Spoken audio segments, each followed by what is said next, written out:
좁은 문, 앙드레지드 지음, 조정훈 옮김, 출판사 더 클래식, 녹음 클레어. 좁은 문으로 들어가기를 힘쓰라. 누가복음 13장 24절. 1장. 다른 사람이라면 이 이야기로 책 한 권을 썼을지도 모른다. 하지만 나는 지금 이야기하고자 하는 일을 겪은 것만으로도 힘들었고 좋기 지쳐버렸다. 이제 나는 아주 간단하게 내가 기억하는 것들만을 기록하려 한다. 행여 그 기억들이 군데군데 찢겨나갔다 하더라도 그것을 되살리거나 없는 이야기로 덧붙이지 않을 것이다. 이 이야기를 추억함으로써 얻을 수 있는 내 마지막 즐거움마저 방해받을 수 없기 때문이다. 나는 채 12살이 되기도 전에 아버지를 여의었다. 아버지가 의사로 일하셨던 르아브르에서 더 이상 살 이유가 없던 어머니는 내가 더 좋은 교육을 받을 수 있으리라는 기대로 파리에서 살기로 결심하셨다. 어머니는 릭상부르 공원 근처에 조그만 집을 얻었고 미스 애쉬버턴이 우리와 함께 살게 되었다. 가족이 전혀 없었던 미스 플로라 애쉬버턴은 과거 어머니의 가정교사였다가 말동무였다가 마침내 친구가 되었다. 나는 이렇게 온화하면서도 슬퍼 보이는 두 여인 밑에서 자라게 되었는데 두 사람을 추억할 때마다 상복을 입은 모습이 떠오르곤 한다. 아버지가 돌아가시고 한참 후의 일로 기억되는데 하루는 어머니가 아침에 쓰던 보닛 모자에 검은 리본 대신 엷은 보라색 리본을 바꿔 단 적이 있다. 오, 엄마! 그 색깔은 엄마하고 안 어울려요. 내가 소리치자 어머니는 다음날 검은색 리본으로 바꿔 달았다. 나는 무척 몸이 약했다. 어머니와 미스 애쉬버턴은 내가 피곤해지지 않도록 온갖 신경을 다 써야 했다. 그럼에도 내가 게으르지 않을 수 있었던 것은 공부에 무척 흥미를 가지고 있었기 때문이다. 날씨가 화창해지기 시작할 즈음이면 두 여인은 내 얼굴을 낯빛으로 만드는 이 도시를 떠나자며 부산을 떨었고 결국 6월 중순이면 우리는 르아브르 인근의 퐁게즈 마루로 떠났다. 뷰콜렉 외삼촌이 매해 여름마다 우리를 그곳에 초대해 주었기 때문이다. 노르망디의 여느 정원들과 별다를 것 없는 그리 크지도 아름답지도 않은 정원이 딸린 외삼촌 댁 저택은 하얀색 3층 건물로 18세기에 지어진 흔한 시골 별장이었다. 동쪽으로 정원을 바라보며 20개 남짓의 커다란 창이 나 있고 건물 뒤편으로는 그 정도 크기의 창문들이 있었지만 양 측면에는 창이 없었다. 창문마다 여러 개의 작은 유리들이 끼워져 있었는데 그중 갈아 끼운 지 얼마 안 되는 몇 개는 푸르스름하게 흐린 빛을 띤 낡은 유리들 사이에서 유난히 투명해 보였다. 어떤 유리엔 어른들이 방울이라 부르는 거품 자국이 나 있었는데 이를 통해 밖을 내다보면 나무가 뒤틀려 보이고 지나가던 우편 배달부가 갑자기 곱사등이처럼 변하기도 했다. 직사각형 정원은 사방이 담으로 둘러쳐져 있었다. 저택 앞 정원은 꽤나 넓게 푸른 잔디가 펼쳐져 있었고 그 둘레로 모래와 자갈을 깐 길이 나 있었다. 그 옆 담장은 길게 늘어선 너도밤나무 가로수길을 경계로 이웃하고 있는 주변 농가의 앞마당이 훤히 보일 만치 낮았다. 서쪽을 향해 난 건물 뒤쪽 정원의 경관은 더 운치가 있었다. 남쪽 지방의 과실수들로 이루어진 울타리 앞쪽에 꽃들이 만발한 오솔길이 하나 있었는데 포르투갈산 개수나무들과 다른 나무들이 빽빽히 장막을 쳐준 덕분에 바닷바람을 막아주었다. 또 다른 오솔길 하나는 북쪽 담장을 따라 길게 이어지며 나뭇가지들 사이로 사라졌다. 내 사촌들은 이곳을 검은 오솔길이라 부르며 어둠이 내리고 난 뒤에는 선뜻 들어서려 하지 않았다. 이 두 개의 오솔길을 따라가면 채소밭이 나타나고 거기서 계단 몇 개를 내려서면 다시 아래쪽으로 정원이 이어졌다. 채소밭 안쪽 깊숙이 세워진 담장에는 작은 비밀의 문이 뚫려 있었다. 그리고 담장 너머엔 너도 밤나무가 좌우로 늘어선 가로수길이 나 있고 그 길이 끝나면 잡목림이 나타났다. 서쪽 현관 계단에서 바라보면 잡목림 아래로 펼쳐진 들판에 수확한 낯가리들이 가득 쌓여 있어 절로 감탄이 흘러나왔다. 지평선 위로 그리 멀지 않은 곳에는 작은 마을 교회가 서 있었는데 저녁 무렵 바람이 잔잔해지면 집집마다 연기가 피어오르곤 했다. 날씨가 좋은 여름날 저녁이면 우리는 식사를 마치고 아래 정원으로 내려가곤 했다. 작은 비밀문을 통해 밖으로 나가면 그 일대가 훤히 내려다 보이는 큰 길가에 벤치가 있었다. 바로 이 폐광된 위해암 채굴장의 초가지붕 근처 벤치 위에 외삼촌과 어머니 그리고 미스 애슈버턴이 앉아있곤 했다. 우리 앞쪽 작은 계곡에는 안개가 피어오르고 멀리 숲 위의 하늘은 황금빛으로 물들고 있었다. 우리는 이미 어두워진 정원 깊숙한 곳에서 늦게까지 시간을 보내곤 했다. 돌아오면 우리와 산책을 함께 나가는 일이 없는 외숙모가 거실에 앉아 있었다. 아이들에겐 그것으로 하루가 끝나야 했지만 우린 종종 자지 않고 방에서 책을 읽었고 시간이 더 늦어지면 어른들이 계단을 올라가는 소리를 듣기도 했다. 정원에서 지내지 않을 때는 대부분의 시간을 공부방에서 보냈다. 외삼촌의 서재에 초등학생용 책상 몇 개를 가져다 놓은 방이었다. 나와 사촌 로베르가 나란히 앉아서 공부를 했고 그 뒤로 줄리에트와 알리사가 앉았다. 알리사는 나보다 2살 더 많았고 줄리에트는 나보다 1살 어렸다. 그리고 로베르는 우리 중 가장 어렸다. 나는 어린 시절 추억들을 기술하려는 것이 아니기에 지금부터 하려고 하는 이야기와 관련된 부분만을 언급하려 한다. 이야기는 아버지가 돌아가신 그 해부터 시작된다. 가족의 죽음으로 마음의 동요가 있었던 탓인지 아니면 어머니의 슬픔을 지켜보아야 했기 때문에 새로운 감정이 싹 텄는지 나는 또래보다 일찍 철이 들었다. 그해 퐁게지 마르에 갔을 때 줄리에트와 로베르는 더 어리게 보였지만 알리사를 보면서 우리 둘은 더 이상 어린아이가 아니라는 걸 느낄 수 있었다. 그렇다. 아버지가 돌아가시던 바로 그 해였다. 내 기억을 확신하는 이유는 우리가 도착하자마자 어머니와 미스 애슈버턴이 나눈 대화 때문이다. 어쩌다 불쑥 2분이 대화를 나누고 있는 방으로 들어가게 되었는데 마침 외숙모 이야기를 하고 있었다. 어머니는 외숙모가 상복을 입지 않았거나 혹은 일찍 벗은 것에 대해 화를 내고 계셨다. 사실 내게 뷰콜랭 외숙모가 상복을 입는다는 것은 우리 어머니가 밝은색 옷을 입는 것만큼이나 상상하기 어려운 일이다.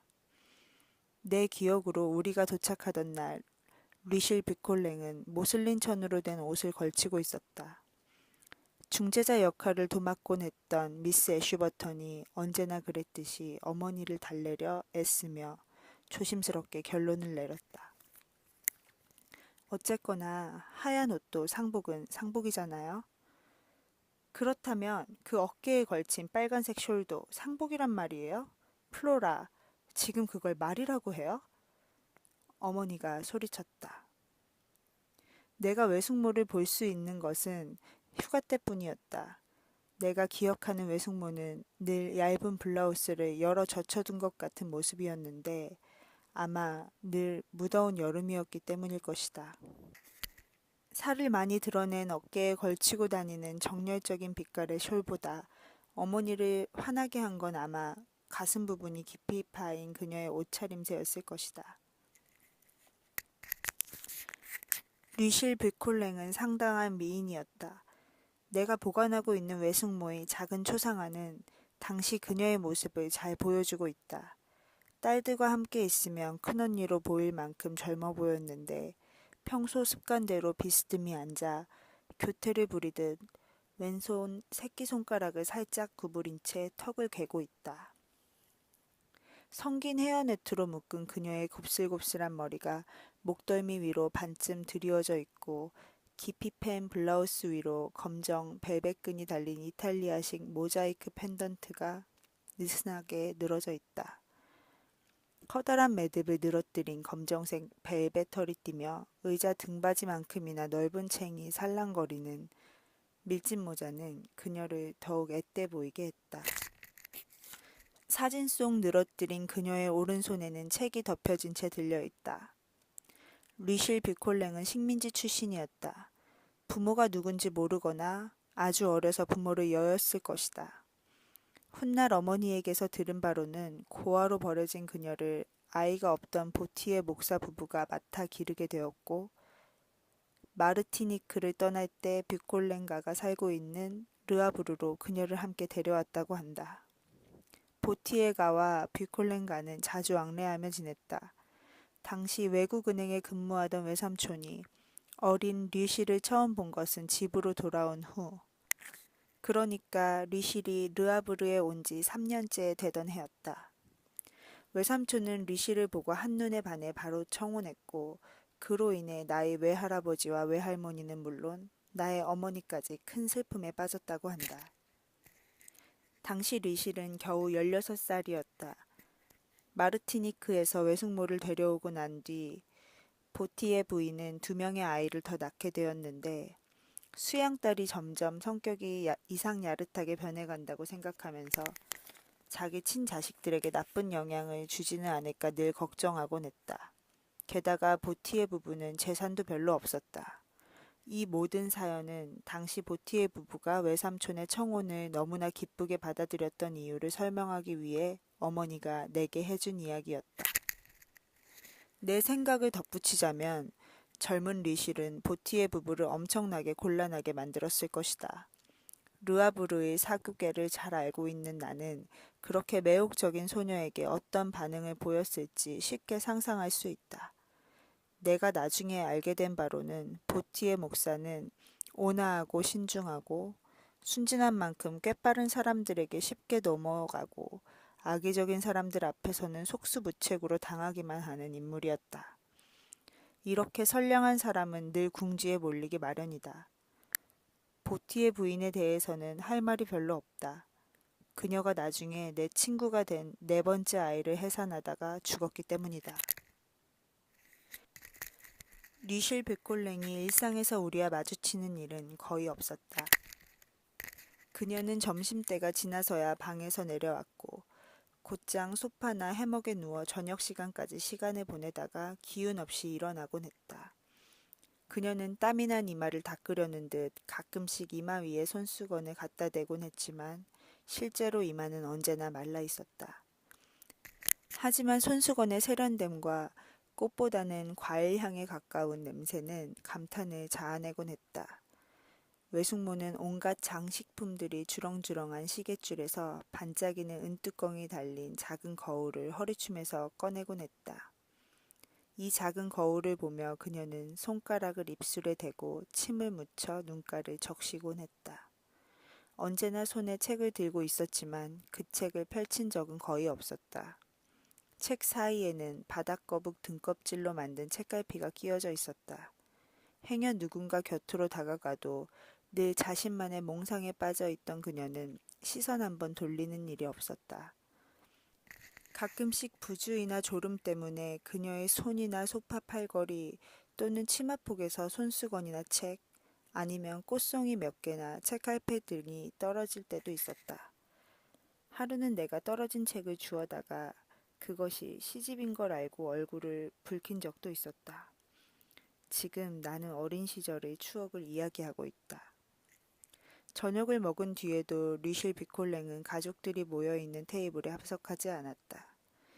대신 피아노 앞에 앉아 쇼팽의 느린 마주르카를 흥에 겨운 듯 연주하곤 했는데 이따금 박자를 무시하고 한 화음을 길게 누른 상태로 계속 머무를 때도 있었다. 외숙모 옆에 있으면 일종의 불안과 감탄, 두려움과 같은 감정이 한꺼번에 솟아올라 나도 모르게 불편해지곤 했다. 어쩌면 알지 못할 본능 같은 것이 외숙모를 경계하게 만들었었는지도 모른다. 나는 그녀가 플로라 애쉬버턴과 내 어머니를 경멸한다는 것, 미스 애쉬버턴이 그녀를 두려워하며 내 어머니는 그녀를 싫어한다는 걸 감지할 수 있었다. 리실 빅콜랭, 이제 나는 더 이상 당신을 원망하지 않으며 당신이 행했던 많은 악행을 순간이나마 잊고 적어도 분노의 감정이 없이 당신에 대해서 이야기해 보려 합니다. 그해 여름, 아니면 그 다음 해일지도 모르는 어느 여름날, 늘 되풀이하려는 상황 때문에 내 기억들이 겹쳐 혼동한 것일 수도 있다. 내가 책 한 권을 찾으러 거실로 들어갔을 때 외숙모가 그곳에 있었다. 나는 곧장 뒤돌아 나가려 했는데 여느 때 같았으면 본체 만체했을 그녀가 그날따라 날 불러 세웠다. 왜 그리 급히 나가려는 거니, 제롬? 넌 내가 무섭니? 나는 콩닥콩닥 뛰는 가슴으로 외숙모 곁에 다가갔고 그녀를 향해 애써 미소를 지으며 손을 내밀었다. 그녀는 한 손으론 내가 내민 손을 잡아쥐고 다른 한 손으로는 내 볼을 쓰다듬었다. 불쌍하기도 하지. 내 엄만 어쩜 이리도 옷을 못 입힌다니? 그때 나는 커다란 칼라가 달린 세일러복 같은 것을 입고 있었는데 외숙모의 손이 갑자기 내 옷을 헤집고 들어왔다. 세일러복은 더 뒤로 젖혀서 입는 거야. 외숙모가 내 셔츠의 단추 하나를 풀면서 말했다. 자 봐. 이러니까 훨씬 좋아 보이지? 그러고는 그녀의 작은 거울을 꺼내 자기 얼굴에 내 얼굴을 바싹 끌어당기며 민소매 팔로 내 목을 감싸더니 반쯤 벌어진 내 셔츠 안으로 손을 집어넣는 것이었다. 그녀는 깔깔거리며 간지럽냐고 묻고는 점점 안으로 손을 더 깊이 밀어넣었다. 내가 너무 놀라 펄쩍 뛰는 바람에 세일러복은 그만 찢어지고 말았다. 얼굴이 새빨개진 나는 저런 바보 멍청이 같으니 라고 소리치는 외숙모를 뒤로 한 채 도망치고 말았다. 나는 정원 깊숙한 곳까지 뛰어갔고 채소밭의 작은 수도가에서 손수건에 물을 묻혀 이마를 적신 뒤 뺨과 목 등 외숙모가 만졌던 곳을 골고루 닦고 문질렀다. 때때로 리실 빅콜랭은 발작을 일으켰다. 그 발작은 워낙 급작스러워서 온 집안을 발칵 뒤집어 놓곤 했다. 미스 애쉬버턴이 급히 아이들을 데리고 나갔지만 방인지 거실인지에서 들려오는 무시무시한 비명소리까지 막을 수는 없었다.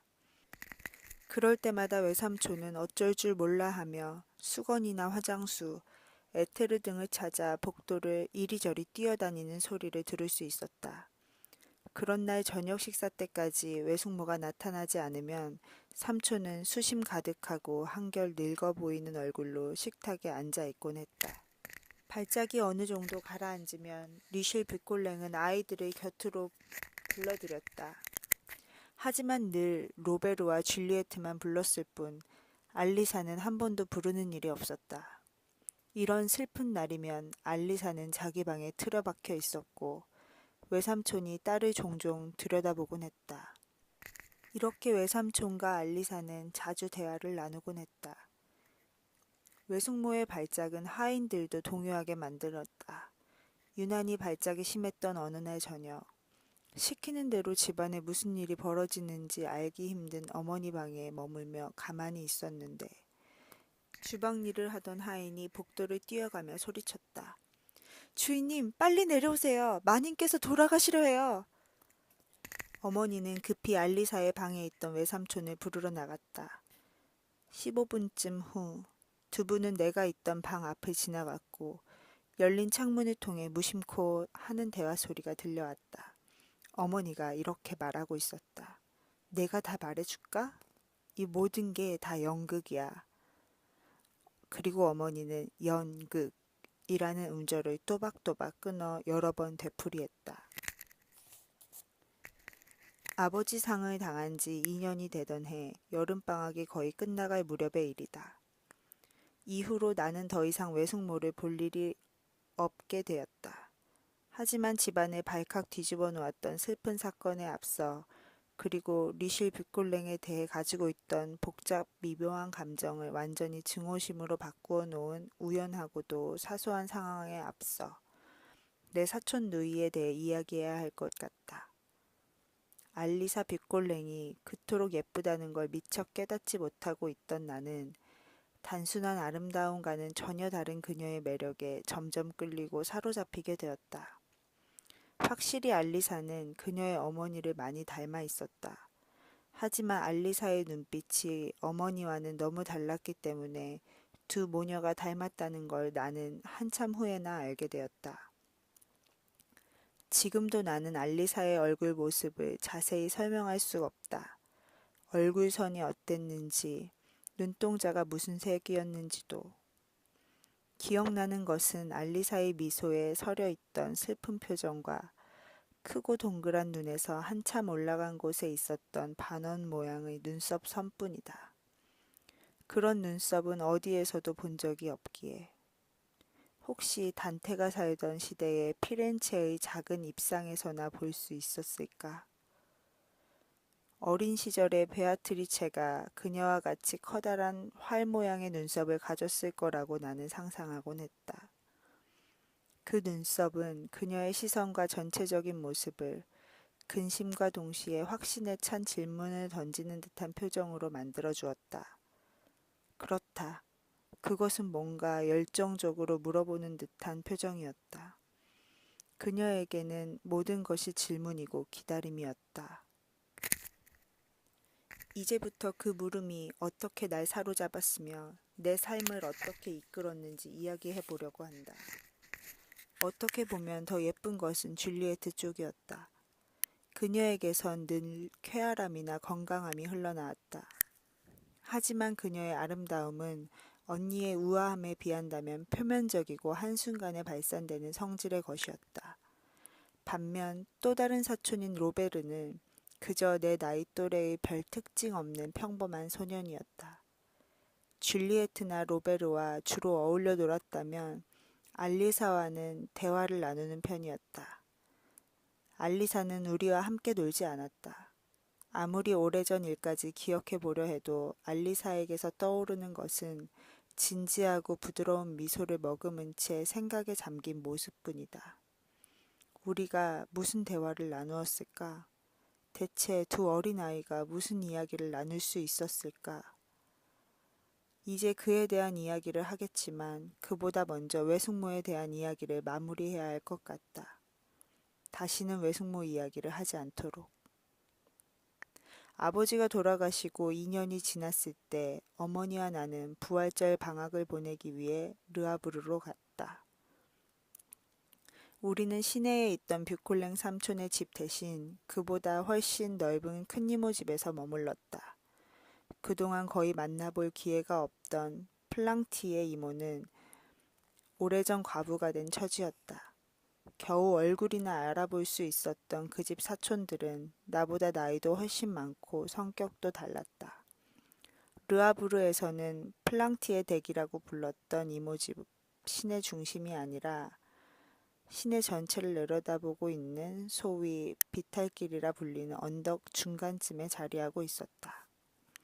뷰콜랭 삼촌네는 시내의 상가 밀집 지역에 있었지만 가파른 비탈길을 이용하면 두 집 사이를 빠른 시간에 오갈 수 있어서 나는 하루에도 몇 번씩이나 이 길을 오르내리곤 했다. 그날은 외삼촌 댁에서 점심을 먹었다. 식사를 마치고 얼마 되지 않아 외출하는 외삼촌과 함께 사무실까지 따라 나섰다가 어머니를 보러 플랑티의 이모 댁으로 가려고 비탈길을 올랐다. 도착해보니 어머니는 이모와 함께 외출해 저녁때에나 돌아오신다고 했다. 혼자서 자유롭게 시내를 돌아다닐 수 있는 흔치 않은 기회였기에 나는 곧장 다시 시내로 내려왔고 바다 안개 때문에 우중충한 부두를 한두어 시간 동안 쏟아냈다. 그러다 불현듯 알리사를 깜짝 놀라게 해주고 싶은 마음이 들어 그 집에 들른 지 얼마 되지도 않았음에도 시내를 가로질러 뛰어가 뷰콜랭가의 초인종을 누르고 층계를 뛰어 올라갔다. 그런데 내게 문을 열어준 하인이 막아서며 말했다. 올라가지 마세요, 제롬 도로님. 올라가지 마세요. 마님이 발작을 일으키셨어요. 나는 못 들은 척하고 그냥 지나쳤다. 외숙모를 보러 온 것이 아니야. 라고 말하면서. 알리사의 방은 4층에 있었다. 2층은 거실과 식탁이 있고 3층에는 외숙모의 방이 있었는데 그곳에서 말소리가 들려왔다. 외숙모의 방문은 열려 있었고 나는 그 앞을 지나가야 했다. 한 줄기의 빛이 방에서 나와 층계로 가로지르고 있었다. 잠시 주저하던 나는 눈에 띄지 않도록 몸을 숨겼고 안에서 벌어지는 당혹스러운 광경을 보게 되었다. 커튼을 쳐놓았지만 2개의 샹들리에에 꽂힌 초들에서 밝은 빛이 흘러나왔는데 방 한가운데의 긴 의자에 외숙모가 누워 있었다. 그 발밑에는 로베르와 줄리에트가 있었고 외숙모 뒤에는 중이 제복을 입은 낯선 젊은 남자가 보였다. 지금 생각하면 2 사촌이 거기 있었다는 게 끔찍스러운 일이지만 당시 순진했던 나는 그게 오히려 마음이 놓였다. 2 사촌 동생들은 플루트를 부는 듯한 목소리를 내며 이렇게 되풀이하는 낯선 남자를 보며 웃고 있었다. 뷰콜랭 뷰콜랭. 내게 양이 있다면 틀림없이 뷰콜랭이라 부를 거야. 외숙모도 웃음을 터뜨렸다. 외숙모가 젊은 남자 앞으로 담배 한 개피를 내밀자 그가 불을 붙여주었고 외숙모는 몇 모금 빨아들였다.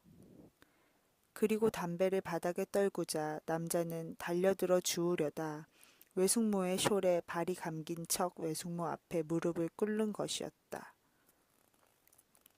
이 우스꽝스러운 연극 덕분에 나는 눈에 띄지 않고 그 앞을 지나갈 수 있었다. 알리사의 방문 앞에 다다른 나는 문 앞에서 잠시 기다렸다. 아래층에서 웃음소리와 떠들썩한 목소리가 들려왔다. 소음 때문에 방문 두드리는 소리가 묻혀버렸는지 아무 응답도 없었다. 방문을 밀자 조용히 문이 열렸다. 방 안은 이미 어둠이 내려 알리사를 금세 찾을 수 없었다. 알리사는 저문 햇살을 등진 채 침대 머리맡에 무릎을 꿇고 있었다. 내가 가까이 가자 돌아보았지만 미동도 하지 않은 채 중얼거리듯 말했다. 아, 제롬, 왜 다시 온 거야? 나는 몸을 숙여서 알리사를 안았다. 그녀의 얼굴은 온통 눈물로 젖어 있었다. 이때가 내 인생의 결정적인 순간이었다. 지금도 고통 없이는 그 순간을 기억할 수 없다. 알리사의 슬픔이 어디서 연유했는지 완전히 알 수는 없었지만 여리게 파닥거리는 어린 영혼과 흐느끼듯 흔들리는 가녀린 육체로 감당하기에는 그 슬픔이 너무나 크다는 것을 나는 강하게 느낄 수 있었다. 무릎을 꿇고 있는 알리사의 옆에 나는 꼼짝도 하지 않고 서 있었다. 가슴에 차오르는 이 새로운 감정을 어떻게 표현해야 할지 몰랐다. 대신 알리사의 얼굴을 가슴에 안고 내 영혼을 담은 입술을 그녀의 이마에 살포시 갖다 댔다. 사랑과 연민에 취한 채 그리고 막연한 열정과 자기 희생과 도덕감에 휩싸인 채 나는 이 어린 생명을 두려움과 죄악과 인생으로부터 보호하는 것만이 내 삶의 유일한 목표라고 생각하며 하나님 앞에 호소했다. 무릎을 꿇고 간절히 기도하며 알리사를 보호하는 듯 감싸 안는데 희미하게 그녀의 말소리가 들렸다. 제롬, 그 사람들이 널 본 건 아니겠지? 그렇지? 자, 빨리 가. 그 사람들 눈에 띄면 안 돼. 그러고는 더 낮은 목소리로 이렇게 말했다. 제롬, 아무한테도 말하지 마. 불쌍한 아빠는 아무것도 모르셔. 결국 나는 어머니에게 아무 말도 하지 않았다. 하지만 플랑티의 이모와 어머니가 끊임없이 소곤거리며 비밀이라도 있는 듯 수선스럽고 걱정스러운 분위기로 밀담을 나누다가 내가 다가가기라도 할라 치면 예, 저리 가서 놀아라 하며 밀어내던 행동 등에서 2 사람이 뷰콜랭 집안의 비밀을 전혀 모르는 게 아니라는 사실을 짐작할 수 있었다. 우리가 파리로 돌아오자마자 르아브르에서 어머니를 급히 부르는 전보가 왔다. 외숙모가 도망쳤다는 것이었다. 누구랑 도망쳤대요? 어머니가 나를 맡기고 떠난 뒤 미스 애슈버턴에게 물었다. 얘야, 그런 건 엄마에게 직접 물어보려구나. 난 아무 대답도 해줄 수 없어. 이 사건으로 크게 놀란 어머니의 오랜 친구가 대답했다. 열흘 뒤 미스 애슈버턴과 나는 어머니를 만나러 갔다. 그날은 토요일이었는데 내 머릿속은 온통 내일이면 교회에서 사촌들을 보겠구나 하는 생각만 가득했다. 어린 마음으로 나는 교회에서 만남이 우리의 영혼을 구제해 줄 거라는 생각에만 집착하고 있었다. 아무튼 나는 외숙모에 대해 별로 걱정을 하지 않았고 어머니에게도 묻지 않는 게 좋겠다고 생각했다. 그날 아침 작은 예배당에는 사람이 그다지 많지 않았다. 아마 일부러 그런 것이 분명하겠지만 보티의 목사는 묵상을 위한 설교로 그리스도의 다음과 같은 말씀을 선택했다. 좁은 문으로 들어가기를 힘쓰라. 알리사는 나보다 몇 줄 앞쪽에 있었다. 그녀의 옆모습이 보였고 나는 그녀를 뚫어지게 바라보았다. 자신을 망각한 채 그녀만을 주시해서인지 나를 사로잡은 그 말씀이 마치 그녀의 입을 통해 들리는 것만 같았다. 외삼촌은 어머니 옆에 앉아 울고 계셨다. 목사가 먼저 다음 구절을 통독했다. 좁은 문으로 들어가기를 힘쓰라. 크고 넓은 길은 멸망으로 인도하나니 그리로 가는 자가 많음이라. 하지만 생명으로 인도하는 문과 길은 좁으니 그것을 찾는 자가 적음이라. 마태복음 7장 13절 14절. 그러고는 목사는 주제를 명확히 나누어 넓은 길에 대해 먼저 설명했다. 나는 꿈을 꾸듯 멍한 상태로 외숙모가 방에서 드러누운 채 깔깔 웃는 모습이 떠올랐다. 함께 깔깔대던 건장한 장교의 모습까지도. 그러자 웃음과 즐거움 같은 것을 떠올리는 것조차 불쾌하고 무례한 짓으로 급기에야 가장 가장스러운 죄악으로까지 여겨졌다. 그리로 가는 자가 많음이라. 보티의 목사가 설교를 이어가며 상세한 설명을 덧붙일 때마다 나는 화려하게 치장한 한 무리의 사람들이 웃고 떠들며 익살스럽게 행렬을 지어 앞으로 나아가는 모습을 상상했다. 나는 그런 행렬에 낄 수도 없으며 끼지도 않겠다고 생각했다. 왜냐하면 내가 그들과 함께 할 때마다 알리사와는 점점 멀어질 것이기 때문에. 목사는 다시 첫 구절을 인용해 이야기했고 나는 들어가기 힘써야 할 그 좁은 문을 머릿속에 그려보았다. 깊이 빠져든 몽상 속에서 그 좁은 문은 일종의 압축기처럼 그려졌다. 나는 엄청난 고통을 감수하면서 그곳으로 들어가기 위해 힘썼는데 그 고통은 천국의 지복을 미리 맛보게 해주는 것 같았다. 어느덧 그 문은 알리사의 방문으로 바뀌어 있었다. 그 문으로 들어가기 위해 나는 자신을 숙이고 안에 남아있던 모든 이기심을 비워버렸다. 생명으로 인도하는 길은 좁으니. 보티의 목사의 설교가 계속 이어졌다. 나는 모든 고행과 슬픔 저 너머에 내 영혼이 그토록 갈망했던 순결하고 신비하며 고결한 다른 기쁨이 존재하리라 상상하며 그것을 예감했다. 내게는 그 기쁨이 날카로우면서도 감미로운 바이올린 선율이나 알리사와 내 마음을 모두 녹여버리는 강렬한 불꽃으로 생각되었다. 우리 둘은 요한 묵시록에 나온 대로 하얀 옷을 입고서 서로 손을 잡고 같은 목표를 바라보며 앞으로 나아갔다. 비웃음을 자아내는 유치한 꿈이라 말해도 좋다. 나는 한 대목도 바꾸지 않고 다시 말할 수 있다. 행여 나의 이야기에 석연치 않은 점이 있다면 단어 선택의 문제이거나 섬세한 감정을 표현하기에 완전치 못한 비유 탓일 것이다. 찾는 자가 적음이라. 보티의 목사가 설교를 마무리했다. 그는 좁은 문을 어떻게 찾을지에 대해 이야기하고 있었다. 찾는 자가 적음이라. 내가 그들 중 하나가 될 것이다. 설교가 끝날 무렵 나는 무척이나 고양되어 있기에 예배가 끝나자마자 알리사도 만나지 않고 뛰쳐나와 버렸다. 스스로에 대한 자부심으로 내 결심들을 미리 시험해 보고 싶었고 빨리 알리사 곁을 떠나야만 그녀에게 더 어울리는 사람일 수 있을 것 같다는 생각 때문이었다.